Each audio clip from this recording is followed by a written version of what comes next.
Hi, I'm Shannon, and I'm here today with professional NASCAR driver Matt Pritiko. Matt, if you could take us behind the wheel and tell us a little about what it's like for you. I know 2014 is a different year for you. You're driving a new race car. You're stepping up into the NASCAR Canadian Tire Series. How's the season going? Season's going great. We started off the year running the NASCAR Canadian Tire Series. We were at Mosport. Practice was awesome. We were super quick. Qualified, I believe, around 20th, 21st.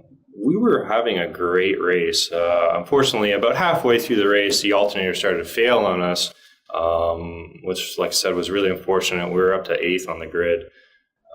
So that slowed us down a little bit. When the alternator fails, it cuts out all the power to the engine. So it's more like short shifting at 4,000 RPM, when really you should be shifting around 8,000 or so. So finished the race 16th. Great first NASCAR Canadian Tire Series career race. After that, we had 2 Pro Late Model races where we finished 2nd and 3rd. And then just recently, we actually won a big 75-lap race in Flambeau Speedway. Wow. What does your pre-race preparation routine look like? I try and get a really nice sleep the night before. The last thing you want to do is to be up late and totally be tired the next day because they're such long races. Usually when I get to the track, I just hang out, relax, drink tons and tons of water because they're such long races and the car is so hot inside. And then maybe put the headphones on before a race, and after that, strap in the car and get set to go. What are some of the new rules this year, and how are they impacting what happens on the track? I guess the biggest new rule this year is the new type of compound and I guess tire brand we're running in the Pro Late Model class. We did run a Hoosier type tire last year, but this year we're running what they're called American racing tires. They're a little bit smaller, a little bit stickier, and they last longer. They're actually going to make for some great racing. And it actually makes the car a lot faster. So it should be a great year on those tires this year. So what tracks do you race on, and how are they different? Well, this year, like I said, we're running in the NASCAR Canadian Tire Series. We're only racing on road courses this year. So everyone thinks NASCAR, you turn left. We're actually turning right as well. We're not going in one oval. We're making right and left-hand turns on a street course and on a purpose-built track. In the Pro Late, we're just turning left. We're on ovals, relatively actually small ovals, from a mile or a half mile to a quarter mile. Well, you're driving 2 cars this season, a late model and a new one you're using in the Canadian Tire Series. What are the main differences? Well, the main differences are typically the size of the car. The NASCAR Canadian Tire Series it's like driving a big boat compared to the late model. It's a lot heavier and has a ton of horsepower.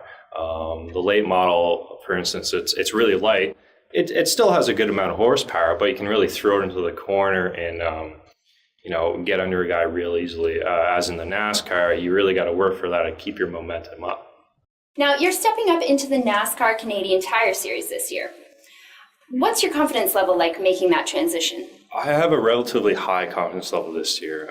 Definitely, without a doubt, can definitely duke it out with some of the best in Canada and America when they come down and race with us, if they do. I've raced against a lot of these guys in the past, and we've done really well. So I have no doubt in my mind that we can definitely pull up some top 10 finishes, top 5, and hopefully even get a win by the end of the year. Awesome. So Matt, as you step up in class this year, the cars are different, and you're now competing against more experienced drivers. How do you feel competing at that level? I can't wait. I think it's going to be a huge experience for myself. I think we do really well. I have a ton of respect for the guys that I'm going to be racing against in the NASCAR Canadian Tire Series. They've been doing it for a really long time. So I'm going to go out there, do my own thing, do as best as we can. Look forward to finishing in the top 10, top 5. But definitely be respectful for the guys who've been racing in that series for a long time, because that's the last thing you want to do is kind of get on their nerves and get on their bad list, and they'll be out to get you for the next race. So Matt, a lot of things happen when you're on the track. When things don't go your way or something happens, how do you turn things around? I'm a pretty calm and collected guy.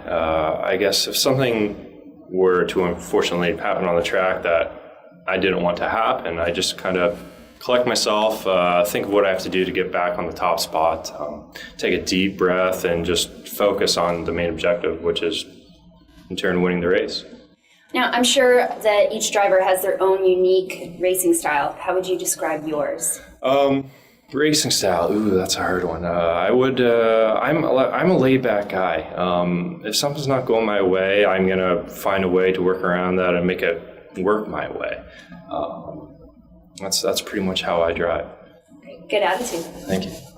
Okay, Matt, so let's say that the season is already over and you're looking back on 2014. What will have made this season a success for you?